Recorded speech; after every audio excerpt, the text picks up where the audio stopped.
Hey everybody! So what we're going to be talking about in this podcast today is Mario Kart! So we know that it doesn't exist anymore. The company that we actually use got sued by Nintendo and lost that settlement. So they actually have to pay a lot of money now to Nintendo. But we thought it might be a good chance to recap on our experience using them and what we thought about their service and what they did. And having never driven in Japan before, That too. And we never done go-karting before as well. At least I never. Did you? In the past? Okay, cool. So at least I've never. So that brings us to why we actually did the events, the activities, because we are fans of Super Mario and just Mario in general. The Mario franchise, Nintendo franchise, basically. So we thought we would go ahead and try that out. It was our first time going together to Japan back in 2018. Yep. This was definitely one of the things that we wanted to do for the first trip. And so we looked online and see who was running those go-karting, and there's many companies who were doing that same thing. And then we specifically went with Mario Kart because there was a special price or a sale for through a third-party vendor called Klook.com. So we basically bought our tickets and whatnot through that third-party website. So even though this isn't a sponsored video, we have used Klook before on a lot of other Japan trips that we've done. We've done like sake tasting through them. We've done the go-karting, some museum stuff. So we really enjoy purchasing tickets through them because we usually do get a discount through Klook when you do it.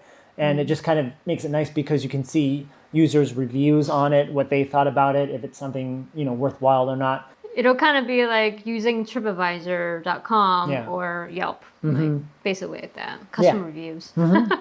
So we thought it was going to be pretty exciting. It was a little bit on the pricey side. We think that we paid about $50 or $60 per person to go. They had a 1 hour or a 2 hour slot, and we chose the 2 hour. We also did the latest in the day that we could, which I think was around 5 or 6 o'clock in the evening. Around sunset time is what they boasted for. They said that was supposed to be one of the prettiest times to go out. Yeah, I mean, I'm pretty sure it runs later than that too, but that was the time frame that we basically stuck with because we wanted to see the sunset while we were doing the events, the activity. But yeah, there's even different routes. You don't have to choose that specific route that we went to, which we'll talk about in a bit. There's other like routes within the Tokyo area as well. Definitely. So. Yeah, I think that's why it also got confusing was not only are there multiple companies that did it, there was also inside of each company, they had like 3 or 4 different places around Japan that you could go do this at. So it wasn't just Tokyo that we had to go to, but we decided to do it in Tokyo. And the route that we did was we started in Shibuya, we went to Rainbow Bridge, then that took us over across to Diversity, and then we looped around back to Tokyo Tower. And at Diversity and Tokyo Tower, we took photos. Everybody stopped in the group to take photos. So that was a point where we got to take like a 5-10 minutes break when we stopped and just to take photos, really photo ops. So how many people are in the group? You must be curious about that. It wasn't too many, to be honest. So 6 in general, all foreigners, no locals actually. They're all from someplace else visiting Japan just for like 2 weeks or whatever it was. And then 2 employees. One employee who is like the main lead of the entire group is in the front, and then the other employee is kind of like in the back, the very last one, to kind of make sure that everyone's safe and everyone's counted for during the entire tour. During their safety meeting, they kept talking about dying a lot, which was kind of unsettling at the time because they were like, if you stall the go-kart, you got to know how to turn it back on or you're going to get hit by a car. Or they were like, be careful while you're driving because there's going to be real traffic next to you. And if you hit them, you're going to get killed. He just kept emphasizing that like everything we were about to go do was super dangerous to do. Which it is kind of dangerous because you're driving these tiny little go-karts next to like, normal drivers. They're like a Japan, foot and a half off the ground too. Yeah, way off. So even a normal driver with a small car could barely even see them, really, The only thing they can see is the flag and the pole that's sticking up from the back of the go-kart. Possibly. Most likely, actually. Yeah. That's why it was so it's yeah. so it can be actually pretty dangerous as well. You can go as fast as traffic speed on the road and whatnot, but typically I don't. At least I don't. Yeah, I didn't do I that. think they max out at like 40 or 50 miles per hour. About right. I think so. Yeah, Like okay. definitely not highway approved at all, but enough to keep up with whatever the speed limit in Japan was. Or a little bit lower than whatever the speed limit in Japan is. Yeah. But again, it can be a little bit dangerous, especially when you're not really not knowing how to drive a go-kart and stuff like that. And the instructions were pretty brief and very straightforward. Yeah, there's no practicing beforehand. Yeah, it's just, there's no this is how you do it. practicing. Okay, now get in and let's go Yeah. do it. So one of the things that I was hoping before we had started was I was praying that I didn't get a go-kart that was going to stall a lot. The guy, one of the instructors at the very beginning was like, one of these go-karts keeps stalling. I don't know which one it is, but just know how to turn it back on and you'll be fine. Otherwise, you will die. So yeah, because it can be quite dangerous, they had to actually change up and swap out my go-kart because they, I noticed that it wasn't really quite working for some reason, the ignition. She could get it don't know. on, it would turn on, but then it would like die Yeah, it's weird. after 5 seconds. And even the owner came over and he was like, no, I can fix it. I can get it working. And he couldn't even figure it out. So he ended up just swapping it to another one that's inside the garage. Actually, the location of that particular one that we went to, the tour group, was in like a car garage type of place.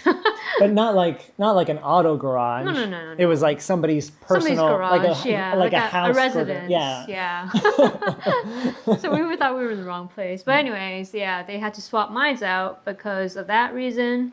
And there was someone else in the tour who had that same issue, but at that point we already started a tour. So it was like, I don't know, maybe like 10, 15 minutes in the tour. Yeah, But, his kept dying, and he was right in front of me, so I had to stay back every time it died, and and so as we exit and we make our first turn out into the main street, we hear an ambulance coming, and all of a sudden, his go-kart stalls, and he's there like cranking it, trying to get it on. As the guy in the front, the employee in the front's waving for us to he's like, come in the middle of the street, come in the middle of the street so the ambulance can go by. And we're all like, okay, let's go in the middle of the street and get killed by this ambulance. Right, yeah.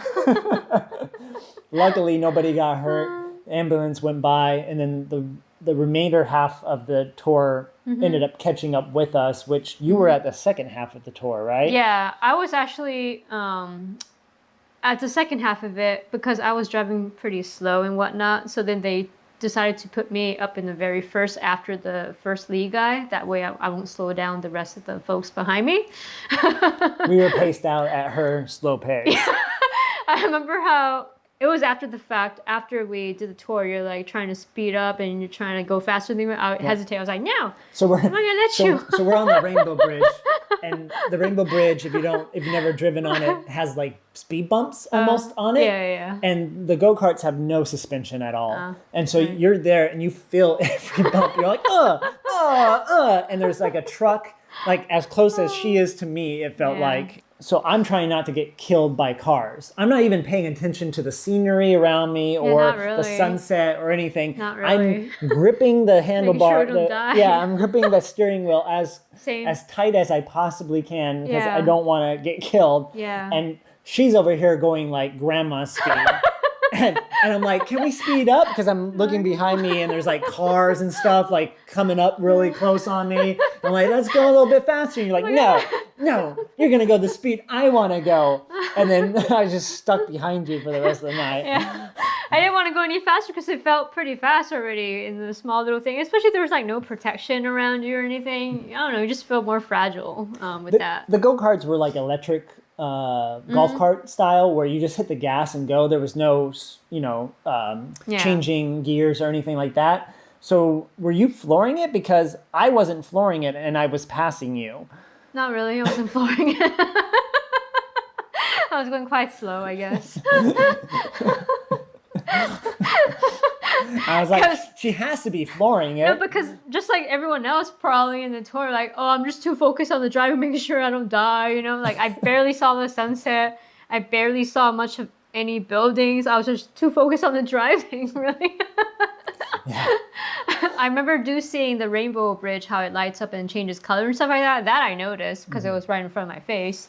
But a lot of stuff, like, it was kind of like a blur because I'm just so focused on the driving and watching the cars, making sure no one's like about to kill me and shit like that. And then during the tour, I remember some people were like, oh, they were like pointing us out and taking photos of everyone, like the pedestrians. Yeah, so as you're driving down, you're going through all these like Shibuya and all these very busy areas, Tokyo Tower and whatnot. So there's tourists everywhere. And as soon as they see you dressed up like a Mario character driving a go-kart in Japan, everybody takes out their cameras as if you're a celebrity and starts taking your photo with or without your consent. Right, exactly. I was like, oh no, photo. And at the time, I had blue hair and you had purple hair. So they were like, really like, oh. Yours especially. Mine wasn't even that purple because I was still working at a place that was like super conservative. So I only did like highlights. Yours was like in your face purple. Yeah, mine was like solid blue. Yeah, like all of it was blue. Yeah. So it stuck out more. That's true.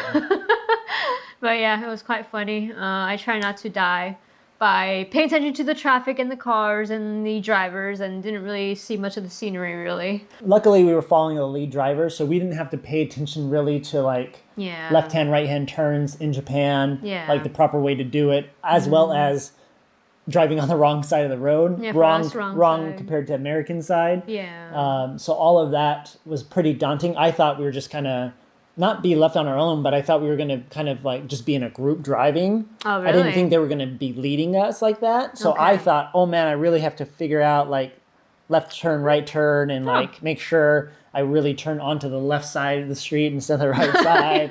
You know? That part is confusing there. Yeah. But once they took the lead, I was like, oh, thank God I don't have to think about that because I'm really just trying to stay alive at this point. Definitely.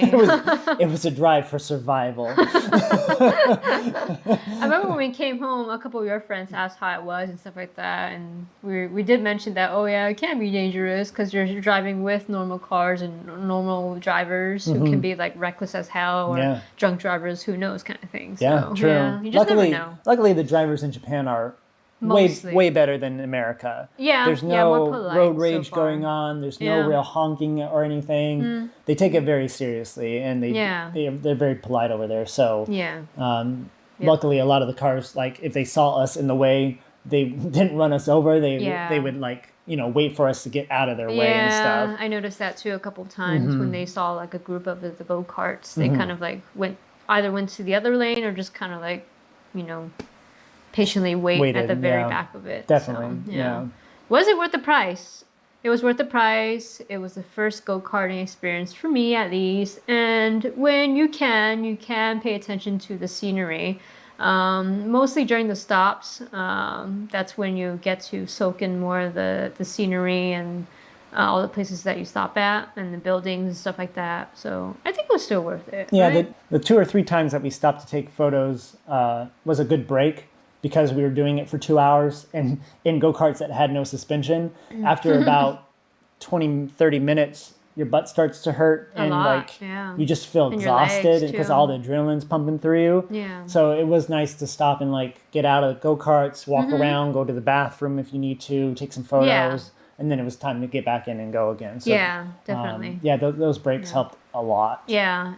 Oh, it was kind of cold too because you're driving through the wind. So I'm surprised my contacts didn't like dry out. Yeah. I was shocked. If you wear contacts, wear some glasses or something. Maybe go during the daytime because the cold wind at nighttime really cut through the outfits, and we weren't ready for that. We weren't expecting it to be quite as cold as it was that night. Yeah. I think it was like low 50s. Probably 50s, high 40s, probably 50s, honestly.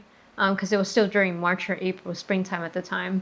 Luckily, I was wearing a coat underneath it. Thankfully, I had that on. You kept it on too, your jacket, I think. Yeah. But it still did not help. I know. Yeah. At all.